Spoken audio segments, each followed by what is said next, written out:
Halo rekan-rekan semuanya, saya Balkis Putri Naila, mahasiswa manajemen Universitas Ciputra Online.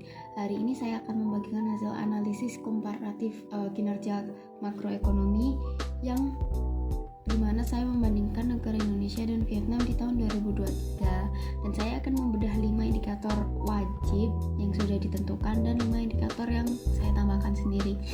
Jadi pertama yaitu ada indikator pertumbuhan ekonomi, di mana keduanya sama-sama kuat di angka 5,05%, menunjukkan stabilitasnya di tengah ekonomi global. Nah, kedua ada inflasi, di mana Indonesia lebih baik di angka 2,61% dan Vietnam di angka 3,25%. Lalu ada tingkat pengangguran. Nah, di sini Vietnam lebih unggul ya, karena hanya di angka 2,28%, sementara Indonesia itu 5,32%. Dan selanjutnya ada nilai tukar per US dollar. Nah, di sini tuh rupiah kita cenderung lebih stabil dan tangguh terhadap dolar dibandingkan mata uang di Vietnam.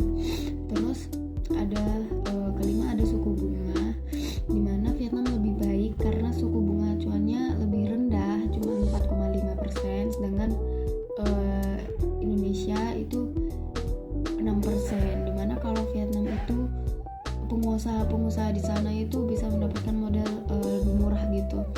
Terus yang selanjutnya adalah cadangan devisa. Nah, di cadangan devisa ini Indonesia tuh kayak menang di angka US dolarnya, yaitu ada di angka 146,4 miliar. Lah, tabungan negara kita jauh lebih kuat untuk menjaga stabilitas ekonominya. Lalu selanjutnya ada rasio utang terhadap PDB. Nah, di rasio utang ini Vietnam sedikit lebih baik dengan rasio 37%. Artinya beban utang mereka sedikit lebih ringan dibanding PDB-nya. Terus next ada nilai ekspor. Nah, di sini Vietnam unggul jauh di angka US dollar 355,5 miliar, sedangkan Indonesia itu 258,8 miliar. Nah, di Vietnam itu mereka itu sudah fokus ke ekspor yang elektronik manufaktur gitu.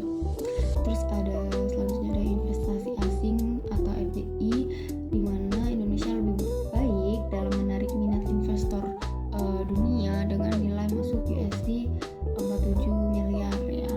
Terus yang terakhir adalah indeks logistik LPI. Nah, di sini Vietnam lebih unggul di peringkat 43, sementara kita di peringkat 63. Ini tantangan bagi kita untuk memperbaiki efisiensi pengiriman barang. Nah, secara keseluruhan Indonesia unggul dalam hal stabilitas moneter dan cadangan devisanya, sedangkan Vietnam unggul dalam sektor manufaktur dan logistiknya.